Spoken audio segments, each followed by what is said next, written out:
Buenas tardes a todos. Aunque parece que todavía está entrando gente, pero vamos a tener que empezar porque si no respetamos un poquito el horario, al final nos van a echar de aquí ya cuando estemos acabando. Entonces, voy a hacerles una breve introducción de en qué consiste esta jornada, por qué estamos haciendo esto. Y ya de paso me autopresento. Como soy el primer conferenciante es todo mucho más fácil, ¿no? Bueno, empiezo autopresentándome porque es de mala educación hablar con desconocidos, ¿no? Para que me conozcan. Yo me llamo Julián Álvarez García, soy médico, soy doctor en medicina, especialista en medicina de la educación física y el deporte, que es como dicen que tiene que decir, pero coloquialmente medicina deportiva. Y fui el responsable del servicio médico del CAR de Sierra Nevada durante 6 años. Y esa fue una de mis mayores, digamos, ligazones con Granada, ¿no? He sido granaíno durante 6 años que he vivido aquí y bueno, ¿qué voy a decir cuando la mayoría de los que aquí son granaínos del embrujo de Granada? Y siempre que puedo, pues intento volver. Entonces empezamos a hacer esta actividad hace ya unos años, este tipo de jornadas, a propuesta de alguna manera mía, ¿no? Yo siempre me ha parecido que en la formación que tenemos en la carrera de medicina es insuficiente precisamente en 2 áreas que son las que a mí más me han acabado gustando y a las que me dedico. Y es insuficiente en el área de la nutrición y es insuficiente en el área del ejercicio. Y sin embargo, como empezaré a contar en cuanto empiece a hablar de mi charla, no voy a solapar las cosas, la nutrición y el ejercicio son los pilares más importantes sobre los que se asienta la salud. Entonces, bueno, pues es un poco paradójico y en respuesta, o casi diría yo en rebelión a esa paradoja, es por lo que me propuse ir llegando a través de los colegios de médicos, que de paso pues quiero agradecer la colaboración en general de todo el Colegio de Médicos de Granada, del magnífico edificio al que se han trasladado hace poco, de todos los medios que nos ofrecen, de toda la gente que colabora con nosotros y también, bueno, pues un abrazo cariñoso. Sé que no está aquí porque no puede, porque la agenda es muy apretada, pero a Javier de Teresa, su presidente, que es el que, bueno, pues que representa a todos los médicos de Granada y que nos ha ofrecido todo tipo de facilidades y ayuda para hacer estas jornadas cuando le conté lo que os estoy contando ahora, ¿no? Que se trata de haceros llegar a todos los colegas, médicos, enfermeros, profesionales de la salud. Bueno, evidentemente si hay algún nutricionista me dirá, a mí, yo ya de nutrición sé mucho, me alegro, pero de hacerles llegar sobre todo los profesionales de la salud la importancia que tiene ese aspecto de la salud, la importancia que tiene la nutrición. Y bueno, pues lo hacemos a través de distintos programas en cada colegio, pues en función de los profesionales que hay en el lugar con los que podemos contar. Pues en este caso, pues tenemos profesionales dedicados al tema de la obesidad, tanto el planteamiento clínico como el planteamiento quirúrgico. También tenemos otros profesionales dedicados a la medicina del deporte. Pues vamos a hablar, digamos, en 2 grandes bloques en general. No sé si habéis ojeado el programa, pero vamos a tener un primer bloque dedicado un poquito más al ejercicio y donde vamos a hablar de 2 aspectos nutricionales del ejercicio. Yo voy a hablar en un plan más general, y que sirva un poco de introducción a todo el tema. Voy a hablar de sinergias entre ejercicio y nutrición en el cuidado de la salud. Y luego el tema dentro de la nutrición deportiva probablemente que más efecto directo, inmediato puede tener sobre la salud, que es la hidratación, porque todavía es lo que más problemas causa, incluso problemas mortales, en la práctica deportiva. Entonces, esas van a ser las 2 primeras charlas sobre nutrición y ejercicio, y luego vamos a tener un bloque de 3 charlas dedicadas a la obesidad, empezando por un planteamiento general que nos va a hacer el doctor Alfonso Gálvez de todo lo que es la obesidad y la aproximación al tratamiento más clínico de esos pacientes, tanto como luego veremos el enfoque que se puede tener desde el punto de vista quirúrgico, las distintas opciones que hay, cómo se plantean, por qué se plantean, cuáles son las posibles ventajas y los posibles inconvenientes, que también tienen algunas de ellas, y luego veremos también el enfoque, digamos, más conductual de estos pacientes, porque aunque se adelantara un poquito, pero el paciente obeso básicamente es un paciente crónico, pero lo que tiene es una conducta de obeso. Que todas las cosas que vamos a hacer van a intentar modificarla, pero evidentemente muchas veces en esa modificación de la conducta también necesitamos el apoyo de un profesional experto en esa modificación de la conducta, ¿no? Entonces, bueno, pues un poquito con eso intentamos abarcar, digamos, dos áreas como es la nutrición y el ejercicio, y por otra parte la obesidad, que creo que tienen un potente día a día en nuestro trabajo. Tanto si cualquiera de los que estáis aquí trabajáis como nutricionista, como médico, como enfermero, hoy en día, cada día te encuentras con más gente que te llega con este tipo de problemas o con este tipo de cuestiones. Cuando hablemos de deporte a lo mejor no es tanto un problema, sino como cuestiones. Bueno, pues en deporte intentaremos dejaros 2 o 3 cositas claras, y en el problema, que es obviamente, como la propia Organización Mundial de la Salud ha reconocido, el principal problema de salud en el siglo XXI en los países desarrollados, pues que tengáis un enfoque amplio y multidisciplinar. Yo creo que una de las cosas más importantes en el área de la salud y en la que tenemos que trabajar todos, y por eso también aquí estamos profesionales de distintos ámbitos, es que yo siempre defiendo esto, ¿no? Yo a lo mejor he vivido una época de la medicina más tradicional, ¿no? Donde parecía que el paciente pertenecía a un médico, no era mi paciente. Entonces, yo tenía a mi paciente, yo soy paciente de este médico, ¿no? Los pacientes no pertenecen a nadie, las personas no pertenecen a nadie, el esclavismo está abolido hace años, las personas no pertenecen a nadie, y lo que tiene esa persona, ese paciente que nos llega, tiene un problema. Y el problema pertenece a todo aquel que sea capaz de hacer algo para solucionarlo. ¿De acuerdo? Entonces yo creo que el trabajo en equipo es fundamental, que debemos tener esa visión global todos, pero luego ese enfoque particular cada uno desde nuestro área, pero siempre abierto a que nuestro enfoque particular no es el único enfoque, sino que podemos trabajar con muchos enfoques al mismo tiempo y tendremos más posibilidades de resolver los problemas que se nos planteen.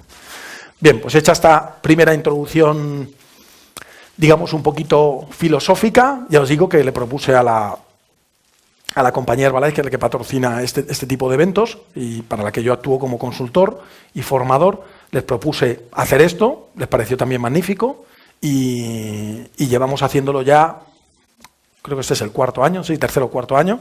Lo hemos hecho en Alicante, lo hemos hecho en Asturias, lo hemos hecho en Madrid, lo hemos hecho en Barcelona, lo hemos hecho en varios sitios de España, y la verdad es que siempre tiene buena acogida. Y siempre nos dicen, no, esto hay que repetirlo, pero claro, como hacemos 2 al año, porque es complicado organizar, y somos muchas provincias, pues no os puedo prometer que dentro de 2 años vayamos a volver a estar aquí, pero a lo mejor dentro de 5, de 10, sí volvemos, y espero que os acordéis de nosotros gratamente, y si no venís ya, eso ya me lo sé, por lo menos que nos mandéis a vuestros compañeros.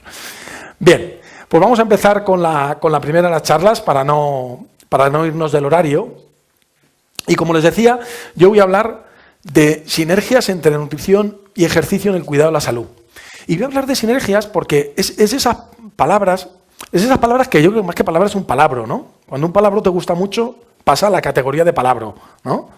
Hay algunos que, a mí hay un palabra, por ejemplo, que sonoramente me gusta mucho, que es ombligo. No me preguntéis por qué, pero me suena muy bien, ¿eh?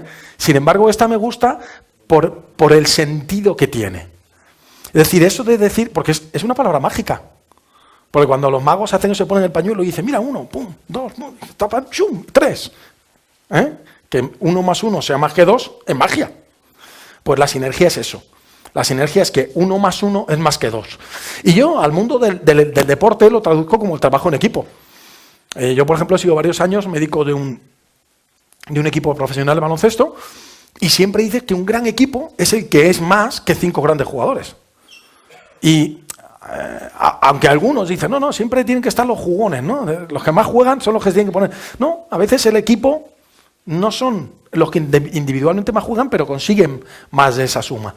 Pues ese concepto de sinergia y ese concepto de trabajo en equipo, que es el mismo que decía en nuestro enfoque profesional, también nos sirve en este caso para abordar los 2 aspectos fundamentales a los que nos vamos a referir, que es la nutrición y el ejercicio. La nutrición y el ejercicio los podemos enfocar individualmente, pero tienen una relación muy estrecha. Y es tan estrecha que es muy difícil separarlos. Entonces lo que yo voy a hacer es, a lo largo de la charla, lo voy a hacer en 2 fases. Y lo voy a contar como una sinergia, como ese trabajo en equipo, como esos 2 amigos que trabajan juntos. Voy a decir primero qué hace el ejercicio por la nutrición, o en qué sentido el ejercicio es un apoyo en un manejo de un paciente con un problema nutricional, y luego voy a decir qué puede hacer ¿qué le devuelve la nutrición al ejercicio? Oye, y ahora que tú has hecho eso por mí, ¿qué puedo hacer yo por ti? ¿Y qué le devuelve la nutrición al ejercicio? Y voy a hablar un poquito de nutrición deportiva y me pararé cuando llegue al tema de la hidratación, que ya está aquí nuestro amigo Carlos para hablarnos luego de ello. Entonces, como les decía, vamos a ver qué cosas tenemos en común entre la nutrición y el ejercicio para ese beneficio de la salud entendida en el concepto más amplio. Bueno, saben que la Organización Mundial de la Salud tiene una definición que, valga la redundancia, por definición es utópica, y utópica significa que no se puede alcanzar, pero lo que hace una cosa que no se puede alcanzar es que no nos permite nunca detenernos, siempre nos marca un rumbo. Entonces, esa salud, que es el estado de completo bienestar físico, psíquico y social, yo la simplifico, ¿no?, hablando de que para mí salud es poder vivir tal y como quieres, desde el punto de vista físico. Es decir, por ejemplo, si a ti te gusta correr y no puedes correr, no estás sano. Sin embargo, si no te gusta correr y no puedes correr, no dejas de estar sano, porque como no quieres correr, no te plantea ningún problema. Entonces, también es verdad que el fenómeno es cambiante, porque mucha gente te dice, no, yo ya a mi edad no quiero hacer nada, y no sé qué, no sé cuánto, y de repente llegan los hijos, le dan un nieto, a quien sea, y de repente tiene que correr detrás del nieto. Y te dice, es que tengo que hacer algo, porque no puedo aguantar. Condición física, como le digo yo a la gente, nunca nos sobra. Siempre, si tuviéramos de más, sería mejor. Pero el tema es que tenemos que entender que vivimos en un cuerpo muy rácano. Nuestro cuerpo es pura economía, es pura eficiencia. Lo que no sirve, lo tira, en todos los sentidos. Lo que le sobra, ¿verdad?, no se preocupa por ello.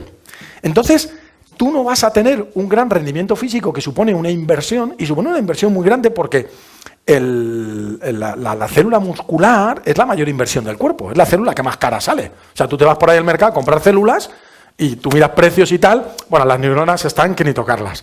Pero si dejas aparte las neuronas, lo que está carísimo es la célula muscular. Y sobre todo la tipo 2. Bueno, ya la rápida, esa es la bomba, O sea, se la pueden comprar, pues eso, Ronaldo, Messi, esta gente, los demás. No llegamos a eso. Entonces, el cuerpo no va a tener algo que no piense que necesita. ¿Y por qué piensa el cuerpo que necesita las cosas? Bueno, pues porque se encuentra en una situación en las que tú le generas ese mensaje. Y eso es lo que se llama entrenamiento. Yo le digo a la gente que el entrenamiento es como un grito que le damos al cuerpo. Como un grito que le damos al cuerpo que le decimos, oye, que no me conformo con esto. Tú tienes un cuerpo determinado y lo pones a hacer un ejercicio y entonces cuando entrenas de verdad es cuando tú le dices, no me conformo con esto. En mi caso, por ejemplo, yo soy remero. Y remo en un barco que va por el mar. Lo digo como observación porque si alguno es del tema de deporte, normalmente los barcos en los que reman los remeros no van por el mar. El remo olímpico se hace en ríos y en lagos y tal, pero hay un barco tradicional mediterráneo que se ha recuperado y en el que hacemos una especie de competición a nivel nacional, que de paso además es el campeonato del mundo, porque como somos los únicos que lo hacemos, y se llama ya un Mediterráneo y yo remo en un barco de esos. Bien, tú vas un día a entrenar y tú estás allí paseando y ese entrenamiento no has hecho nada. ¿Por qué? Porque tu cuerpo dice, no me estás pidiendo nada, no voy a invertir. Pero tú vas un día a entrenar y de verdad te esfuerzas y lo haces, y no un día, sino otro y otro, y le estás diciendo a tu cuerpo, no me conformo con lo que tengo. Y tu cuerpo va a sacar otra versión.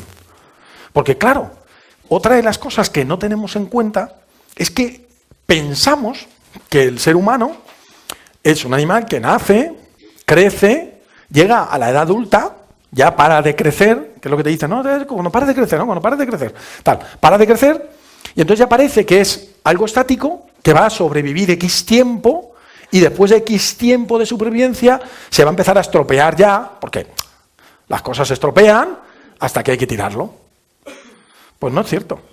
El ser humano es un animal que se está autorreconstruyendo continuamente, somos como pequeños Terminators. Lo que pasa es que como ocurre a una cámara más lenta y la mayoría de las cosas por dentro no lo vemos. Pero, fijaros, pensar, tenemos un montón de tipos de células, ¿verdad? Eso estamos todos de acuerdo, ¿no? Pensar en una solo, glóbulo rojo, porque es una conocida, el eritrocito. ¿Cuánto vive un eritrocito? No sé, ¿se ha cambiado esto? ¿Alguno de los nuevos médicos o enfermeros? En mis tiempos vivía 120 días, ¿sigue viviendo igual?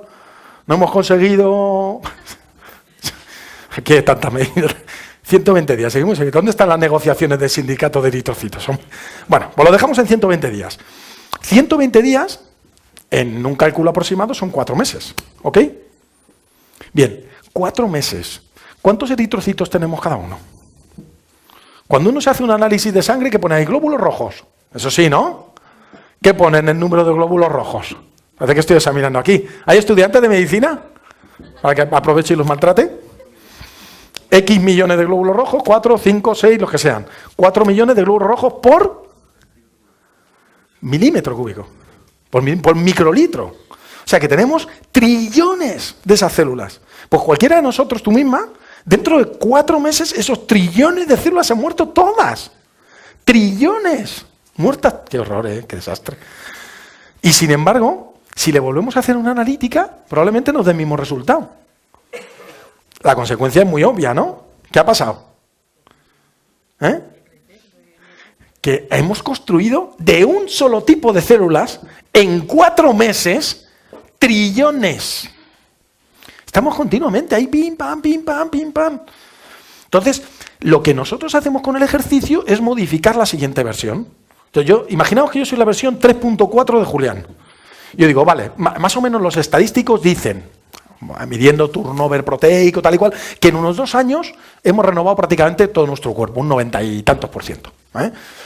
Que decimos, oye, pues yo me veo siempre igual. En todo caso, pequeños cambios, pero casi siempre igual. ¿Por qué? Pues porque el plano del edificio, ¿cuál es el plano del edificio? Tus genes son los mismos. Todavía no tenemos ahí, oye, voy a poner los genes de Brad Pitt un poco. Tal, no. Tienen los tuyos. Bien, los tuyos son los mismos y lo que haces todos los días cambia. Pues más bien poco. Cambia más bien poco. Entonces, por eso vuelve a salir el mismo modelo. Pero si yo digo, versión 3.4 de Julián dice, bueno, yo quiero que la versión 3.5 tenga un brazaco ahí, tenga un buen bíceps. Y me voy todos los días al gimnasio, pim, pam, pim, pam, pim, pam, pim, pam. ¿La versión 3.5 va a ser igual que la versión 3.4? No, va a tener más bíceps. Si yo hago ese ejercicio y le doy la proteína que necesita mi bíceps para que construya, va a tener más bíceps. Luego el ejercicio es ese grito que le digo a mi cuerpo, quiero tal. Entonces, lo primero que tenemos que asumir es ese protagonismo. Nosotros decidimos. Nosotros somos los que, compramos el material todos los días. Nosotros somos los que introducimos los nutrientes que decidimos voluntariamente, aunque a veces seamos inconscientes, introducir en nuestro cuerpo. Y B, los que dan órdenes a ese organismo para decirle, oye, así o asado. O sea, que nosotros somos los que podemos trabajar en esa salud, entendida como felicidad o como capacidad. Y la Organización Mundial de la Salud, en el 2004, se reunió para recordarnos que, claro, ellos estaban preocupados, que si los países que no tienen agua, que si tal, y de repente mira así a los desarrollados y dice, si se me están muriendo de gordos. Y estableció una estrategia mundial en la cual dice claramente, solo en el título, cómo la clave de esa salud es la alimentación y la actividad física. Que en el fondo, las dos forman parte muy intrínseca del estilo de vida, lo que llamamos estilo de vida. ¿Ok? Entonces, vamos a hablar hoy bastante de este tema, de los ajustes de peso. Ya uno no sabe si se puede decir pérdida, si no se puede decir pérdida, tal, que suena bien, que suena bien. Pero bueno, y vamos a hablar de ello. Y a mí me gustaría contaros una teoría que tengo yo para explicar esto de por qué hemos engordado tanto. Y mi teoría se basa en una observación muy simple y en algunos datos científicos. Como tiene que ser, luego tiene un poquito de imaginación. Bien, la observación simple es que, o el dato científico es que una persona adulta que no tenga una neoplasia va a aumentar de peso, o que no tenga una fuga de líquidos en alguna parte, va a aumentar de peso en función de 2 cosas, la grasa o el músculo. Como hemos dicho, el músculo cuesta un follón. Para sacar un poquito del bíceps ese que decíamos, hay que darle, pero mucho. A mí me hace gracia, hay gente que viene a mi consulta, mujeres que me dicen, no, doctor, yo quiero que me controle esto un poco y tal y cual, pero cuidado, no me mande al gimnasio, que a mí enseguida me sale mucho músculo. Y le digo, más quisieras. Digo, ya. Bueno, el músculo es muy difícil de conseguir, por lo que decíamos antes, porque es muy caro. Y cuando una persona empieza a entrenar, Por eso no aumenta el músculo. Lo primero que hace una persona cuando empieza a entrenar es lo que se llama acondicionamiento neural. Lo primero que hace es decir, bueno, con los que tengo, si los organizo bien, ¿saco esto para adelante? Y si es que sí, oye, es que yo quiero comprar un par de fibras, que no, que es muy caro, ¿vale? El músculo es carísimo. Pero ahora, fijaros en el otro extremo. ¿Cuánto cuesta aumentar la grasa? ¿Es difícil? ¿Es complicado? ¿Sale caro? Es exageradamente fácil, ¿verdad? Y no os habéis preguntado por qué es tan fácil. O sea, ¿por qué está tan mal montado esto? O sea, ¿por qué es tan difícil aumentar el músculo? Que es muy bueno y que mola para ir a la playa. Y es tan fácil aumentar la grasa que no mola nada. Sobre todo para ir a la playa. ¿Por qué pasa esto? Pues mira, mi teoría es que la grasa en realidad es un sistema ancestral de supervivencia. Yo no sé si en el Homo sapiens o en un Homo o en un pre-Homo o hace millones de años, estos animales que había o prehomínidos, pues comían un día y otro día volvían a comer. Y el que sobrevivía era el que llegaba vivo al segundo día que comía. O sea, aquí la gracia era llegar vivo al siguiente día que toca comer. Y en esa situación en la que los que no llegaban, es decir, se quedaban por el camino porque no sobrevivían hasta el segundo día, apareció la grasa y le dijo, vamos a hacer un trato, tú me pones a mí ahí y tal, y yo te voy a gestionar la energía que vas a alucinar. Y la grasa gestiona la energía que te mueres. O sea, todo lo que pasa por allí se lo lleva. Yo comparo a la grasa con una ama de casa. Todo lo que le das se lo guarda. Y luego cuando le pides siempre te dice que no hay. O que hay que guardarlo. O con los bancos, como queráis. Y eso es lo que hace la grasa. Porque mucha gente piensa, no, la grasa es un almacén de energía. Yo la almaceno y cuando no tengo la cojo. ¿Qué te has escrito tú eso? Si fuera así, si tú metieras la energía en la grasa y cuando no tuvieras la cogieras de la grasa, pues no habría tanta grasa porque siempre la volverías a utilizar. Y, por ejemplo, un tipo que se pone en huelga de hambre, obviamente como no ingresa alimento, estaría utilizando toda su grasa, ¿no? Luego, después de una semana en huelga de hambre, nos lo sacarían en la tele y saldría el tío como un culturista, con todos los músculos marcados, ¿verdad? Como se ha comido toda la grasa y dice, ¿qué estás, tío, en huelga de hambre? Y no, o sea, el tío huelga, me dice, solo tiene grasa. Porque la grasa le está diciendo al cuerpo que yo soy la que te salva la vida. Es que no tengo comida. O sea, cómete el músculo que no vale para nada. Y el cuerpo, lo primero que se come cuando dejas de darle comida es el músculo. No es que él piense, porque el cuerpo no piensa eso. No dice, grasa buena, tal, la grasa me ha engañado. Pero el cuerpo sí sabe que, primero, necesita proteína, cosa que no va a encontrar la grasa, además de calorías. Y sin embargo, comiéndose el músculo, eso tiene calorías. Y además, si se come el músculo deja de gastar. Es un ERE bien hecho. O sea, el cuerpo hace, cuando tiene una crisis energética, hace un ERE. ¿Y a quién despide? Al que más cobra. ¿Cuál era el que más cobraba? Era el músculo. Fuera músculo. Y si no lo usa, pues más todavía. ¿De acuerdo? Entonces, yo digo que lo que ha pasado con la grasa es que tanto tiempo hay metida, la tía, macho, ya, o el tío, no quiero ser sexista con esto, el ente, tanto tiempo hay metido el ente, pues ha desarrollado estrategias y ha desarrollado poder y ha desarrollado vida propia. Y eso hoy en día lo estamos reconociendo. Antes pensábamos que la grasa era un tejido de depósito, ¿verdad? Y ahora sabemos que la grasa produce hormonas. No sé si nos hablaréis un poquito más de ello, de alguna de estas cosas, que tiene conexiones al cerebro. Además, sobre todo al cerebro límbico, al cerebro de las emociones. La grasa es esa que tú cuando vas andando por la calle y pasas al lado de una pastelería y ves ahí una magdalena, te dice, Julián, esa magdalena te está mirando y quiere algo contigo y tú con ella. No seas tonto. Es que el lunes, siempre hay un lunes. ¿Qué hoy es el lunes? Bueno, el lunes que viene. Entonces, esa grasa se ha convertido, yo digo que en un alien. Esa es mi teoría, la teoría del alien. Tenemos un alien ahí dentro. Un alien que ha desarrollado mucho poder y que está dentro de nuestro cuerpo esperando que pase lo que sea. Porque a la grasa van las grasas, a la grasa van las proteínas. Tú eres capaz de incorporar una cantidad de proteínas.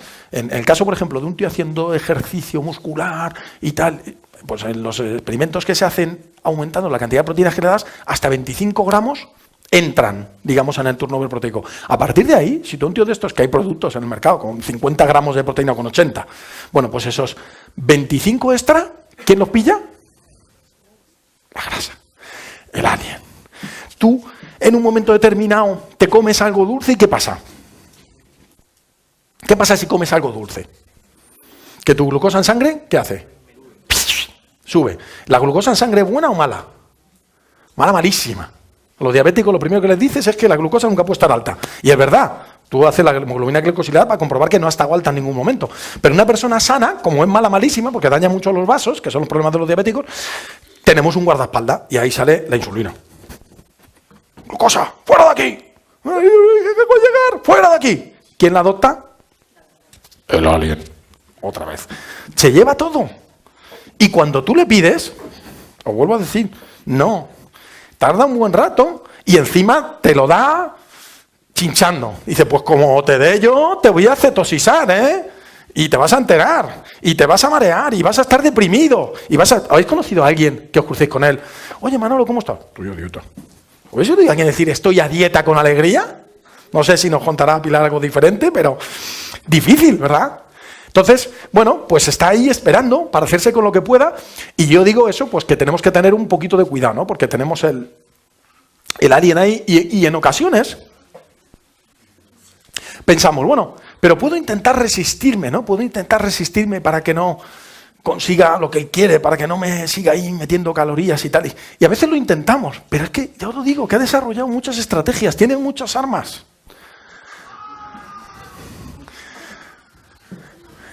Y al final, como dice la frase esta, el hambre consigue lo que quiere, ¿no? Esa es la situación básica, ¿no? Esa es la situación básica. Y por eso yo digo que es tan importante hacer ejercicio, porque yo digo que el músculo, además de otras muchas cosas, yo digo que podemos verlo como el guerrero que lucha contra el alien.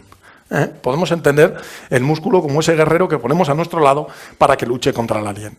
Y entonces, a la hora de afrontar la batalla contra la grasa, pues frente a lo que nos suelen ofrecer, como digo yo, los transformers, porque yo digo que cuando llega el verano, los kioscos de prensa se convierten en los transformers. Eran una casetica así, y llega el verano y hacen... Y se abren así de alas para los lados, lleno de revistas dobles, con bikini, yo me las compro por los bikinis, con bikini, gafas de sol, no sé qué, no sé cuántos, y nos vienen contando 200.000 dietas, que tú dices, ¿cómo puede haber gente con tanta imaginación para inventarse dietas? Porque el año que viene vienen 200.000 más. Y todas ellas, pues van alrededor de dos principios básicos que son muy sencillos. Hay dos formas de perder peso de una manera rápida, entre comillas eficaz, que es vaciar el glucógeno, porque el glucógeno es como un depósito que tenemos de gasolina. ¿Qué pasa? Los pilotos te dicen, no, luego cuando esté el depósito vacío corre más la moto. Claro, pues vaciamos el depósito, pesamos menos, pero algún día lo volveremos a llenar.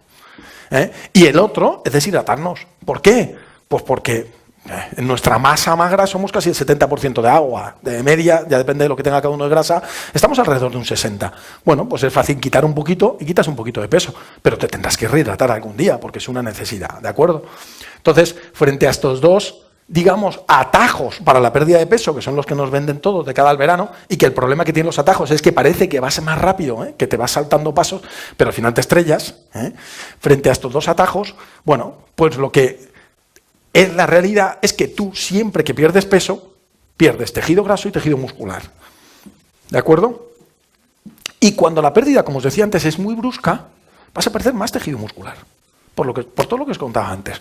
Y cuando la pérdida es solo con dieta, y entonces el músculo no lo usas para nada, pues más fácil tienes perder tejido muscular. Y cuando la pérdida es en una dieta más pobre en proteínas o en una dieta absoluta que no tiene proteínas y el cuerpo necesita sacar las proteínas de algún lado, pues vas a perder más tejido muscular. Entonces, en esas situaciones es en las que más tejido muscular vas a perder, que es lo que no te interesa, porque hemos dicho que era la parte buena, el guerrero que estaba de nuestro lado. Entonces, lo que nos interesa es hacer una pérdida de peso, siempre que sea programada, con ejercicio, y os digo una cosa, el ejercicio hay que hacerlo intenso, señores, como la vida misma. Hay que hacerlo intenso. Esa vieja escuela de, no, el ejercicio para la salud es ejercicio light. No. El ejercicio para la salud es todo lo que puedas. ¿Qué ocurre? Que el todo lo que puedas, ¿cómo lo mides? Bueno, pues probablemente si no te has hecho ni una prueba de esfuerzo, ni no te has hecho ni un control, por prudencia te van a decir, cuidado. Pero si lo has hecho, todo lo que puedas. Yo le voy a confesar una cosa, yo estoy loco por el remo, me encanta el remo. Y como me gusta hacer ejercicio por la mañana, que es otro recurso que creo que es muy bueno para la gente que tiene que perder peso, porque ya empiezas con un metabolismo basal más alto para todo el día, Pues yo me levanto por las mañanas y remo. Como no me puedo traer el mar, el barco y mis otros 7 remeros conmigo a mi casa, pues tengo una máquina. Hay máquinas de todo. De coser, de pintar, de remar. Tengo un remorgómetro en mi casa y yo me pego un palizón en el remorgómetro. Y digo, si me está mirando alguien, me detiene. O sea, me pego un palizón tremendo. O sea, no sé si alguien ha remado en un remorgómetro, en un concept, pero yo he llegado a hacer los 20 minutos que hago por la mañana fuertes y luego 10 de vuelta a la calma por debajo de 1,50. Es muy fuerte. ¿Por qué? Porque, vamos a ver, si hemos dicho que el ejercicio era un grito que yo le daba a mi cuerpo para que cambie, puestos a gritar, si tú quieres que te oigan puestos a gritar, ¿verdad? Si yo te grito así, te digo, vamos a ser menos. Ya que pegamos un grito, hay que pegarlo al máximo. Yo le digo a la gente que la principal limitación hoy en día en el concepto de deporte-salud es el tiempo. Luego, métele toda la intensidad que puedas a ese tiempo. El conflicto que está llevando esto es que es verdad, y como es verdad y funciona, se están desarrollando sistemas de ejercicio que son tremendamente violentos, que ya están produciendo muchos problemas. El CrossFit, por ejemplo, ahora está muy de moda, pero en Estados Unidos hay una versión de esto que ya solo el nombre asusta, se llama Insanity. Sí, directamente se llama Insanity. No, meteros en internet que os vais a partir de risa. Insanity. Y es paliza tras paliza, pero porque en realidad es verdad. Tenemos que llegar a un equilibrio, ¿de acuerdo? Tenemos que hacer ejercicio y la ciencia nos lo recuerda. Nos dice que es muy importante añadir ejercicio a los programas de control de calorías porque se promueve cambios más favorables, sobre todo porque mantenemos la masa libre de grasa, mantenemos el músculo. Entonces nos dicen que para bajar de peso, perdiendo grasa y manteniendo el músculo, hay que hacer ejercicio y con una dieta adecuada en proteínas. Entonces el ejercicio es muy importante para nosotros, ¿de acuerdo? El ejercicio es muy importante cuando una persona de esta dice, oye, he decidido que quiero perder peso, pues venga, hala, a correr. ¿Y cuánta gente no lo consigue? ¿Cuánta gente simplemente te dice, oye, me he puesto a correr porque me he jugado con mis amigos que voy a la maratón de Nueva York dentro de 2 años? Y se ponen a correr y lo consiguen, ¿de acuerdo? Y es porque el ejercicio tiene muchos efectos positivos. Tiene efectos positivos a nivel, digamos, metabólico. A nivel metabólico, por ejemplo, en los pacientes diabéticos tipo 2, sabemos que esa diabetes depende mucho del receptor GLUT4, que donde más receptores GLUT4 hay en el músculo y que además se modifican con el ejercicio, sobre todo con el ejercicio intenso, ¿de acuerdo? Entonces vamos a mejorar la sensibilidad de los tejidos a la insulina. Vamos a utilizar la grasa subcutánea, sobre todo vamos a utilizar la grasa abdominal, que todavía no sabemos por qué, pero estadísticamente el que tú tengas la grasa en el abdomen es de mayor riesgo que la tengas en las extremidades. Bueno, pues el ejercicio utiliza más esa grasa del abdomen. Aumenta el metabolismo basal, que antes pensábamos, es que el ejercicio hago lo que hago. No, hoy en día se ha medido que una persona que hace una clase de spinning sale de la clase de spinning y al día siguiente cuando llega a la clase de spinning todavía tiene el metabolismo basal por encima del metabolismo basal de reposo. Es decir, todavía está, lo que ahora veremos, pagando deuda de esa clase, ¿ok? Y además, si ese ejercicio consigue aumentar tu masa muscular, que hemos dicho que el músculo era el más caro de todas las células, aumenta tu metabolismo basal.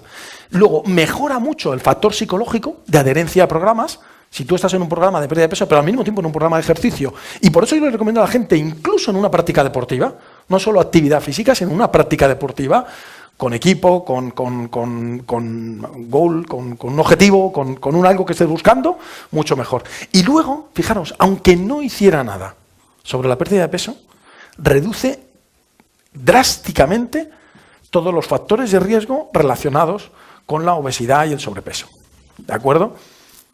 Entonces, obviamente, si tenemos una persona con sobrepeso, ahora hablaremos del tipo de ejercicio, pero tenemos que lanzarla a hacer ejercicio. Hay que lanzar a esa persona a hacer ejercicio.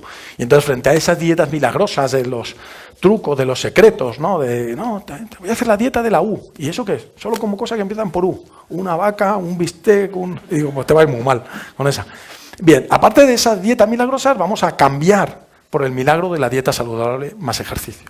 Que además, señores, esto es cultura. Tenemos la vergüenza de haber generado la cultura del sedentarismo. El ser humano no era sedentario. Y hemos generado la cultura del sedentarismo.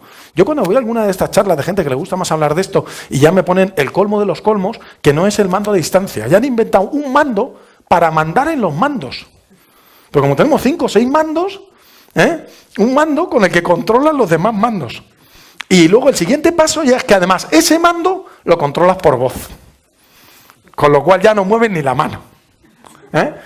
Entonces, ese culto al sedentarismo lo estamos pagando muy caro. Y creo que debemos cambiar esa cultura. O sea, tú le dices a una persona, vete de aquí a allá, o sube a un piso y hay un ascensor, y no entienden subir por la escalera. No lo entienden.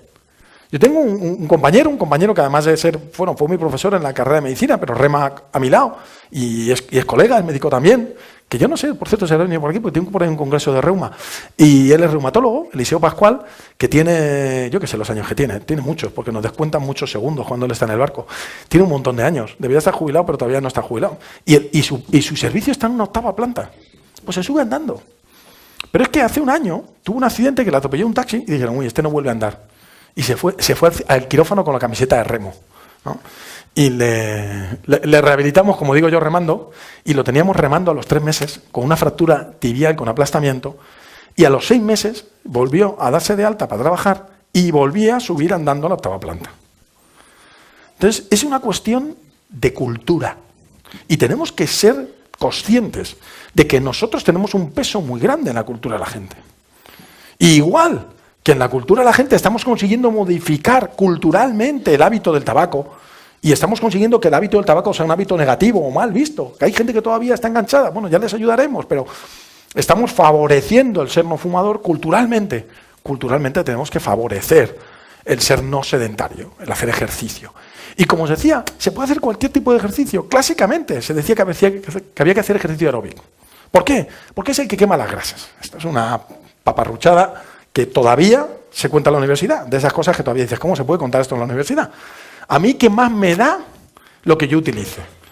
Vamos a ver, la grasa es como el banco. Es donde está ahí toda la pasta de energía. Si yo quiero gastarme la pasta del banco, ¿qué tengo que hacer?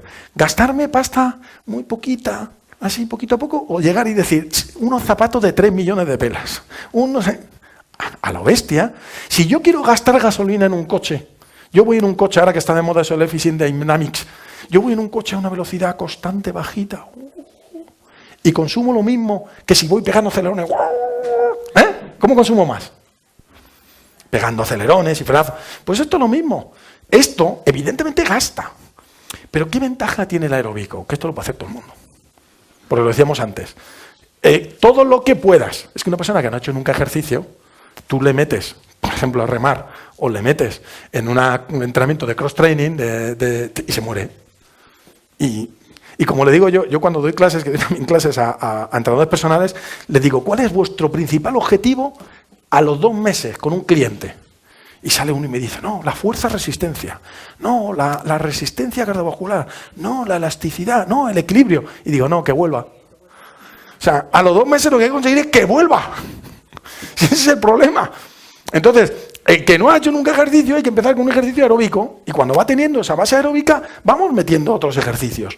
Ejercicio de fuerza, para pérdida de peso. No, claro, porque si yo estoy haciendo, sobre todo si hago una dieta relativamente brusca, relativamente grande, es muy importante que lo mande a hacer pesas, porque si no me voy a cepillar el músculo.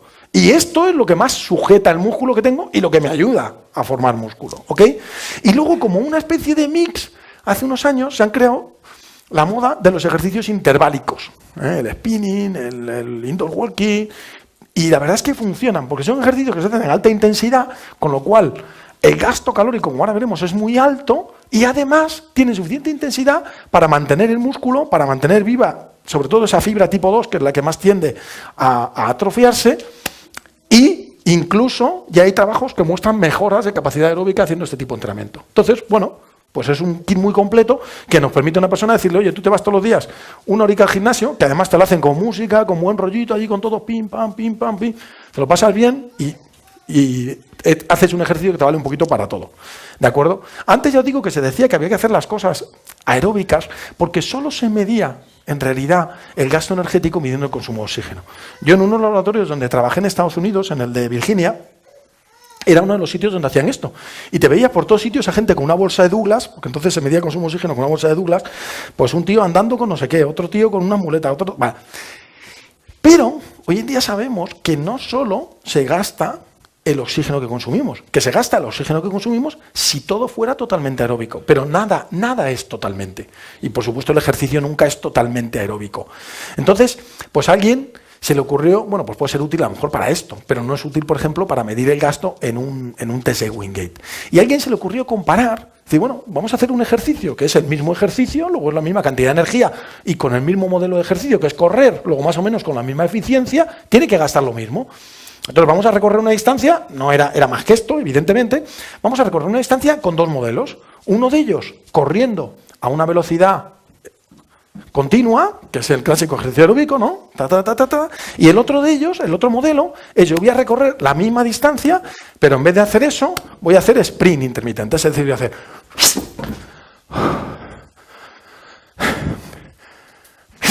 otro. Y entonces voy a medir lo que gasto. Entonces, si lo mido como yo medía antes, si yo mido el consumo de oxígeno, claro, al tío que está corriendo todo el rato, le llevo la máscara puesta todo el rato mientras está corriendo. Al tío que hace sprints, le pongo la máscara cuando hace ejercicio, cuando hace el sprint. ¿Qué me sale? Pues que el tío que está corriendo todo el rato gasta un montón de energía. Y el tío, sin embargo, que hace solo los sprints, casi no gasta. ¿Por qué? Porque en un movimiento tan rápido no le da tiempo ni a aumentar su ventilación. Entonces yo no estoy viendo gasto, pero evidentemente la energía está saliendo de algún lado. Claro, si en vez de hacer solo eso, me quedo con la máscara puesta y mido una cosa que llamamos deuda de oxígeno, que es cuánto está ese consumo de oxígeno por encima de lo que debería estar en reposo por el ejercicio que he hecho, señores, ya la cosa cambia. Ya fijaros que este sube, pero muy poquito, pero fijaros cómo sube este. Y si encima le sumo la energía que viene de lo que llamaríamos las vías anaeróbicas, haciendo una estimación a partir de medirle el lactato en sangre, ya veo que el ejercicio intermitente gasta mucha más energía que el ejercicio aeróbico. Entonces, hoy en día sabemos ya de una forma científica lo que debería ser intuitivo, como decíamos con los coches, que si de verdad quiero hacer gasto de energía, lo que tengo que hacer es ejercicios intermitentes y cuanta más intensidad mejor. Entonces, al final, lectura, cualquier tipo de ejercicio. Al principio vamos a hacer más aeróbico porque no tengo fondo. Y vamos a hacer también más aeróbico por otras cosas, porque ese ejercicio menos violento y para gente que no está acostumbrada, más tolerable. Y luego, muchas personas que tienen ese sobrepeso, obviamente sobrepeso, luego quiere decir sobrecarga, articulaciones, por ejemplo, rodillas, tobillos, caderas, no los puedo poner a correr, o problemas vasculares. Muchas personas tienen problemas vasculares, entonces hay que buscar ejercicios que eso no nos suponga un conflicto. ¿Y qué hacemos? Pues eliminar ejercicios con mucha carga articular, eliminar ejercicios de impacto. Y yo siempre, al principio de un programa de ejercicio, una persona que no está acostumbrada a hacer ejercicio, sobre todo a partir de una cierta edad, incluyo algún ejercicio de los que yo llamo posturales. Algún tipo de práctica que incluso tiene más ventajas, ¿no? A nivel mental, etcétera, etcétera, pero sobre todo que les enseña un poquito también a relajarse y a conocer su cuerpo. Y una de las cosas que a veces pienso que tengo que meter una cámara oculta en la consulta es cuando le explico a la gente cómo tiene que hacer abdominales para utilizar el transverso. Y le digo a la gente, no, tiene usted que hacer abdominales, pero no, no, yo es que me colgaba aquí, hacía, no, tiene usted que hacer esto. Mire, el tilt pélvico famoso. Haga esto, y la gente empieza. Digo, no, mire, quietecita, caseta, y haga simplemente esto. ¿Me puedo tirar 20 minutos para conseguir? No, los tumbas en la camilla, le metes la mano en la espalda, le tocas la espalda, mira, levanta. Hay trucos, ¿no? Aquí hay gente que sabe mejor de eso que yo.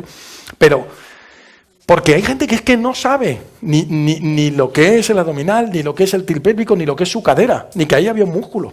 Entonces, pues a través de este tipo de actividades, yoga, pilates, etcétera, tai chi, conseguir un poquito de contacto con el cuerpo, que la gente... Ahí va, sí, tengo cuerpo, y es mío. Y le puedo mandar cosas, y me obedece. Bueno, la gente a veces le da un subidón estupendo, ¿no? Pero siempre recordando que por mucho que pongamos a hacer la gente ejercicio, la clave para el control de peso sigue siendo el control de calorías. Si tú a una persona la introduces en un programa de ejercicio con libre consumo de calorías, aumenta de peso. Siempre. Porque el ejercicio además va a ser la excusa perfecta. El alien va a estar encantado. ¿Pero te das cuenta de lo que acabas de hacer? Vamos. Entonces, siempre que te pases un poquito de más y sobre alguien, ¿quién lo va a coger? El alien. Ya está. Pues Pues ahí está. Entonces, muy importante, hacer ejercicio, especialmente intenso, va a ayudar a mantener la masa muscular. No consume tanto como la gente se cree. A mí me hacía mucha gracia, en un curso que hacía yo de instructores de aeróbic, que me vino una con un pulsómetro y me dice, ¿me ha dicho el pulsómetro que he consumido? Bueno, me parece que en una hora había consumido 3.000 calorías. Y yo dije, Dios mío, qué maravilla de pulsómetro. Qué bien miente. En una hora, señores, haciendo ejercicio, para que nos dais cuenta, durante el ejercicio, otra cosa es que luego hablemos calculemos de deuda de oxígeno, pero durante el ejercicio, conseguir en una hora gastar 500 calorías, vamos, hay que ser Armstrong en una bici. Y ayudado. Entonces, el ejercicio va a consumir, evidentemente va a consumir calorías, pero sobre todo nos va a ayudar a mantener la masa muscular, va a aumentar ese metabolismo basal y va a ayudarnos a mantenernos en el programa. ¿De acuerdo? Pero vigilar las calorías aunque hagáis ejercicio. Y luego, la parte B, que vamos a ir muy rápido con ella, que es cómo puede la nutrición ayudar al ejercicio, es ayudando en todos los sentidos. En lo que la nutrición ayuda a cualquier persona a mantener su salud, a tener todas las materias primas, etcétera, etcétera. Y en ese sentido voy a hablar de un concepto solo, porque vamos muy justos de tiempo, de un concepto solo que para mí es clave, y es el concepto de alimentar el ejercicio. Yo incluso con deportistas de mucho élite, bueno, ahora estaba con uno que es un lío, porque es muy complicado, porque es un tío que ha decidido que va a recorrer las 7 Islas Canarias corriendo durante 7 días. Es una cosa para la ayuda contra el cáncer, es un ultrafondista muy famoso, se llama Darío Dorta, y el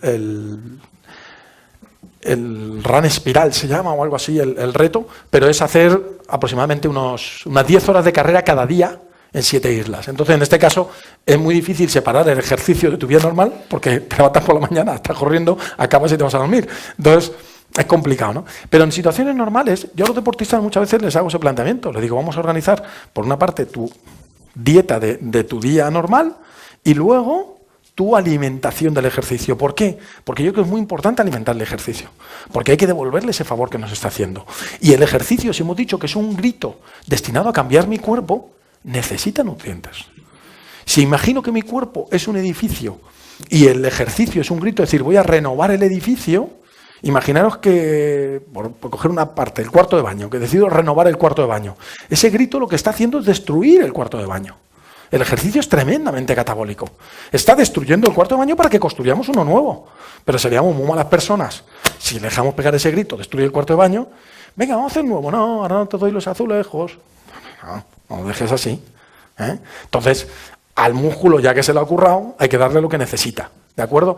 Y eso es este concepto de la nutrición en la recuperación. Entonces, hay muchas cosas en el ejercicio, en nutrición deportiva, el concepto de optimización, que clásicamente se decía, bueno, como el deportista come un poquito más, no necesita de nada, pero hay muchos trabajos ya que nos muestran que no, que incluso en comedores como el de la Blume de Madrid, o en otro, este trabajo está hecho en otro sitio, en comedores con platos preparados para deportistas, y analizando simplemente lo que comen y estimando a través de las RDA, a veces ni siquiera llegan a las RDA, o sea que es muy complejo, y cada día más, porque cada día la calidad de los alimentos es más baja. Cada día las frutas tienen menos vitaminas, las verduras tienen menos de todo, tenemos más cantidad, pero tenemos menos de todo. Entonces, bueno, pues al final eso no pasa. Y además, el deportista lo que busca es rendimiento, lo que busca es éxitos. Y lo que nos hace esto a todos es tener una visión errónea. Porque, claro, si nosotros miramos dos deportistas, por ejemplo este y este, que los dos eran muy buenos cuando se enfrentaron allí en Colonia en el 2009, y yo le pregunto a veces a mis alumnos, ¿dónde está la diferencia? ¿Sabéis quiénes son? Usain Bolt y Tyson Gay. Bueno, tuvo peor suerte con el apellido, pero al margen de eso, era muy buen atleta también. Digo era porque ahora mismo está sancionado por doping, pero en aquel momento era un atleta nativo, el mejor atleta americano, probablemente de los mejores de todos los tiempos, y me dicen mis alumnos, dicen, no, Julián, la diferencia está que Usain Bolt cruza primero la línea de meta. Y digo, eso ya llego yo. No os voy a poner el vídeo porque es un poquito largo, pero una de las cosas importantes es que se ve un montón de fotógrafos y tal. Usain Bolt, después de ganar esa carrera, después de ser campeón del mundo, se tiró varios meses todo el día en la tele. Adoptó un guepardo y todo, cosas así. ¿Y qué hacía Tyson Gay mientras? Entrenar. Y se vieron las caras un tiempo después en una Golden League en Estocolmo. y entra primero Tyson Gay, y ya no solo que entre después, mira la cara de Usain Bolt. Luego, ¿cuál es el condicionante fundamental?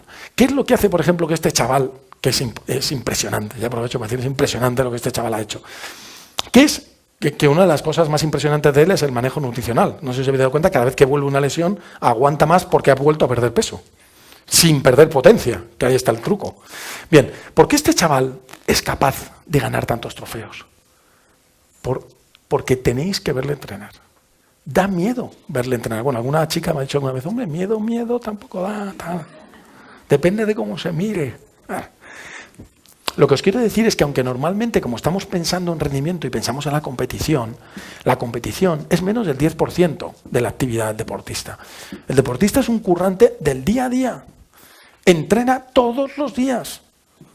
Y los que hemos trabajado en equipos deportivos de élite lo sabemos. El día de la competición es el día de fiesta. El día duro es el día a día. El lunes a entrenar, el martes a entrenar por la mañana, a entrenar por la tarde, a entrenar. Y después de un día de entrenamiento te vas a la cama pensando, mañana más. Entonces, bueno, eso se hace por algo. El deportista no entrena el resto de días, es que me aburro. No, lo hace porque sabe que es la manera de gritar a su cuerpo, de conseguir esa adaptación. ¿De acuerdo? Y para eso es fundamental recuperar. Y recuperar significa nutrición y descanso. Bueno, importante descansar bien, pero sobre todo, yo lo que os quiero hacer ver es que la recuperación, no solo como mucha gente piensa y dice, no, recuperar es volver a llenar los depósitos de gasolina. No. Si vosotros ampliáis, antiguamente cuando se hacía esto en Fórmula 1, si ampliáis la mirada, veréis que no solo está ese mecánico, que hay muchísimos más. O si fuerais a un taller de rallies por la noche, veréis que casi están haciendo el coche nuevo. Entonces, en realidad, cuando tú haces ejercicio, sabemos que está pasando eso. Sabemos que cuando tú haces ejercicio, te estás destruyendo algo, pero estás poniendo en marcha una cosa que se llaman señales celulares, que son los que van a hacer que esos nutrientes se utilicen. Este es un ejemplo muy bonito porque esto es una rata mutante, como las tortugas ninja, pero en rata. Que esta que es más oscura, que es aquí, que tiene más glucógeno, bueno, pues es porque tiene una mutación en una proteína que se llama PGC1-alfa, y los PGC1-alfa positivo, fijan una tinción de Pasch, como tienen mucho más glucógeno y corren más que las otras. ¿Y por qué? Pues porque ese PGC1-alfa es una de estas señales celulares que cuando yo hago ejercicio mi cuerpo lo libera y hace que cambie. Es decir, yo decido en mi cuerpo que no me vale con lo que tengo, pues libera PGC1-alfa y la PGC1-alfa hace que mis depósitos de glucógeno aumenten. Pero está la PGC1-alfa, está la insulina, los factores parecidos a la insulina, está el famoso AMP cíclico de toda la vida y está todo el sistema de los TORC y todo el sistema de AMPK, con todo el control de metabolismo, de síntesis proteica, al final, para, a través de estimulaciones con el ejercicio en esas señales, conseguir respuestas que produzcan una síntesis proteica. Entonces, eso es lo que llamamos, desde un punto de vista pragmático, ventana metabólica. Cuando yo hago ejercicio, todas esas señalizadores, todos esos semáforos están en verde para que todas esas proteínas entren en el músculo y se construya músculo. Entonces es el momento ideal. Si yo he hecho un ejercicio de fuerza, básicamente voy a construir músculo. Si he hecho un ejercicio de resistencia, voy a mejorar también todos esos mecanismos relacionados con la gasolina, con el glucógeno. Entonces, de todas maneras, es una ventana que se abre y se cierra. Esto hay un error muy grande, que es que la gente dice, no, yo he leído por ahí que la ventana metabólica dura media hora. Yo he leído que dura una hora. Dura lo que dure, me da igual. Pero la ventana metabólica es algo que se abre cuando haces ejercicio. Es decir, cuando tú haces ejercicio, se liberan las señales y además el flujo sanguíneo de tu cuerpo está dirigido a los músculos y está así. En el momento en que paras, empieza a hacer así. Luego, la nutrición del ejercicio tiene que ser ya. Oye, es que ahora voy a... Ya. ¿Y si me ducho? No. ¿Y si...? No. No. Ya. Esto es como el del chiste, Tiene que llegar a la estación y dice, digo, oiga, digo, ¿sabe usted a qué hora sale el rápido? Digo, el rápido, digo, ya. Pues esto es igual, ¿no? Ya significa ya. Entonces, cuando hablamos de esto, y por eso a mí me llamaban en el estudiante, me llamaban el doctor Batido, porque la manera es, cuando paran de hacer ejercicios, en el momento que paran. Yo en los equipos de fútbol, cuando los tenía estirando, ya los tenía con un batido de recuperación. ¿De acuerdo? Bueno, no os voy a poner toda la literatura, porque eso es un poco rollo. Pero sabemos eso, que si yo les doy ese batido, consigo que de que el ejercicio sea un balance metabólico negativo, va a ser un balance metabólico positivo, ¿de acuerdo? Entonces es muy importante que eso sea inmediato. Y es muy importante el tipo de nutrición que le voy a dar. Cuando yo he hecho este tipo de trabajo, va a ser básicamente proteínas. Utilizamos batidos que tienen 70-30, 70% de proteínas, 70-30 en favor de proteínas, hasta 25 gramos de proteína. Y cuando hacemos un ejercicio más aeróbico en el que tenemos poca destrucción muscular, sobre todo, por ejemplo, si es la bici, que no tiene impacto, esta es una triatleta mía, también fui médico del equipo nacional de triatlón, no le veis la cara, pero es una chica muy guapa. Cuando tú haces este tipo de ejercicio en el que no destruyes músculo, lo que sí que gastas es mucho ese combustible y necesitas más glucógeno. Entonces la composición es al revés, es 70-30, pero 70 de carbohidratos y 30 o 20 incluso de proteína, ¿de acuerdo? Entonces, ese tipo de diferencias las estableces en función de eso, pero cuando tienes deportes mixtos a veces usas cosas un poquito mixtas. Bien. Entonces, lo que está ya claramente demostrado es que si yo doy hidrato de carbono más proteína, la recuperación después del ejercicio es mucho más rápida. Esto es un test hecho el día después, que el día después teóricamente tocaría volver a entrenar. Si yo el día antes te he dado para recuperarte un batido con solo hidrato de carbono, o si te da un batido con hidrato de carbono y proteínas, pues obviamente recuperas mucho más. ¿Ok? Bien. Bueno, son estudios complicados porque la mayoría de estos estudios para medir esa síntesis muscular hay que coger arteria y vena femoral de una pierna, que es la que estudias, y arteria y vena femoral de la otra, que es el control. Entonces, no todo el mundo se deja coger las dos arterias y las dos venas femorales, ¿no? Hay que pagarles una pastita y tal, y un regalito y no sé qué. Bien, pero la cuestión es que, a pesar de que los estudios, si os fijáis ahora, son pequeñitos, fijaros, 6 hombres, 5 hombres, 4 hombres, 6 hombres, 7 mujeres, a pesar de eso, si os fijáis, la tendencia es muy clara, siempre positiva, ¿no? A que el cambio neto, cuando tú utilizas hidrato de carbono y proteínas como ayuda ergogénica, después del ejercicio consigues eso. Entonces, resumiendo un poquito, lo que nos dice la nutrición en el ejercicio es que antes del ejercicio, cuando hacemos entrenamiento de fuerza que no tiene tanta restricción de flujo hacia los músculos, o sea, no se llevan toda la sangre, podemos dar aminoácidos antes, incluso durante. En todos los ejercicios, y eso nos hablará ahora Carlos de ello, es muy importante la hidratación. Ya el término isotónico ya no se usa, la EFSA lo ha cambiado por bebidas de rehidratación deportiva, pero todavía a nivel coloquial es el que más seguimos utilizando. Y el mensaje que os quiero dejar yo es este: tras el ejercicio, hidrato de carbono más proteínas. ¿Ok? Y para eso utilizamos los suplementos, para conseguir hacer eso. Recordad que los suplementos no son mágicos, no son medicamentos, no van a hacer nada mágico, pero a pesar de eso, tienen que cumplir 3 premisas fundamentales: que no haga daño, que no vaya contra reglamentos, sobre todo si el deportista es profesional, que no sea doping, y que le sea rentable, es decir, que la inversión que el deportista está haciendo le valga la pena. Y por desgracia, el deportista todavía busca los suplementos pensando que sí existe esa poción mágica, ¿no? El deportista busca los suplementos pensando que va a pasar algo como esto.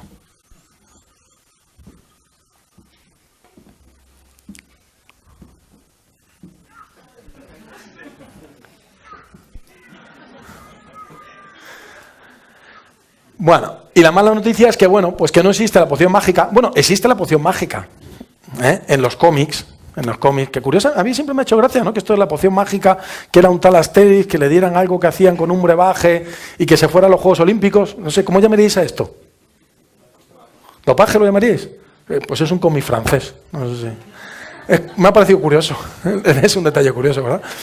Bueno, pero al margen de esa broma, lo que sí existe es la magia de la ciencia, ¿no? Que es lo que se estaba diciendo, que este conocimiento de todas estas investigaciones, no solo de premios Nobel, sino de otros que nunca tendremos un premio Nobel, pero desde que teníamos pelo, hemos estado por ahí, esta foto es en el CAR además creo, ayudando a los deportistas, hasta que, bueno, pues algunos han llegado a la NBA y otros pues están ahora empatados a la cabeza de la liga, con 5 victorias.